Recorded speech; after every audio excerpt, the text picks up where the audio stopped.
Good day mga boss. Ngayon mga boss, meron mong mga road bike dito si Japan Surplus Bigayan. Puro road bike to mga boss, yan po yung i-update ko sa inyo. Samahan nyo ako mga bossing, baka may magustuhan din kayo. O isa dito sa mga bike na to ang hinahanap nyo po na bisikleta. So start tayo dito sa Giant Defy na road bike.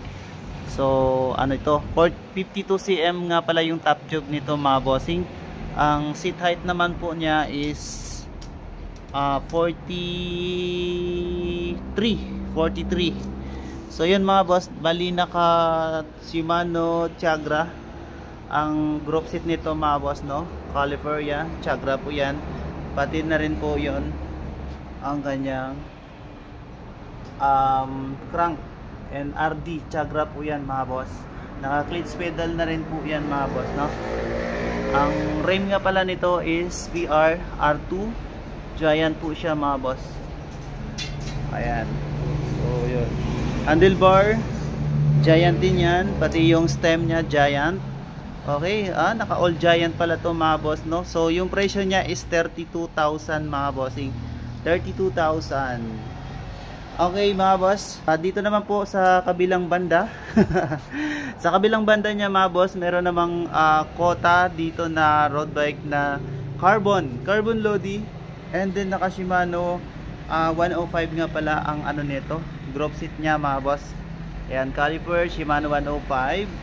Ito naman po yung kanyang stem o yung kanyang cockpit as 31.8 mm. And then yan, 440mm 80mm. Ayan mga boss, na dito nakalagay yung mga sukat nya. Yes, caliper. Ayan, Shimano 105. Carbon po yan mga boss, no? Yung frame is naka-Mavic na bladed spoke ang kanyang wheel set. Okay. Ito naman po yung kanyang crank. So hanggang sa likodan niya mga boss, Shimano 105 po yan.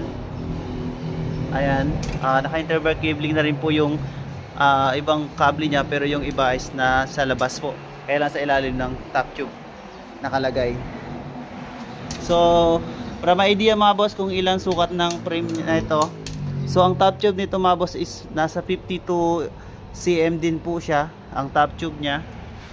Ang seat height naman is medyo may katangkaran, no? 47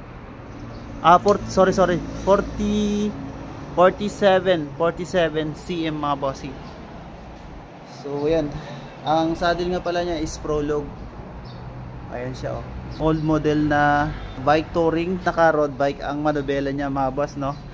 26er na mountain bike. Naka disc brake po yung hulihan niya mga boss, no? Naka disc brake po yun. Pakita ko. Ayan. Okay, kaya lang nakalabas ang mga kable nito sa taas. Kaya lang itong presyo nga pala niya mga boss, no? 10,000 pesos. Naka bay brake.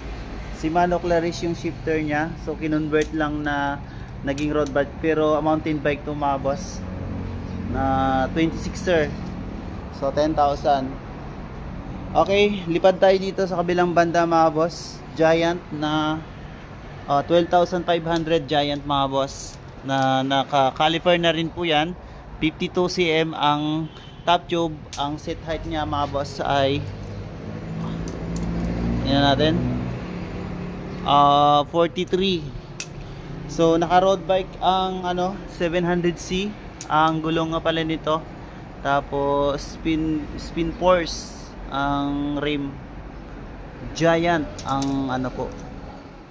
Okay, naka Shimano 8-speed ang shifter niya nga pala.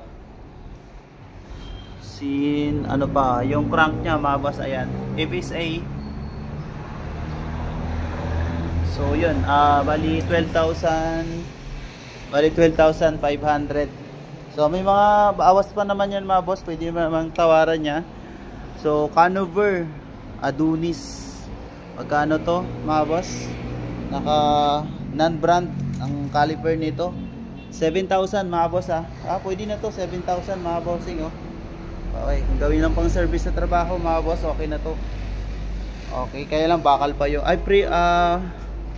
alloy na rin pala yung niya, fork Hanover din yung rim niyan, 700C ang gulong din. Okay. Lipat tayo dito mga boss. Giant 13,500 naman to mga bossing, no.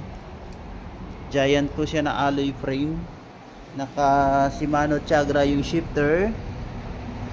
Okay. Ano yan, naka OCR ang kanyang fork.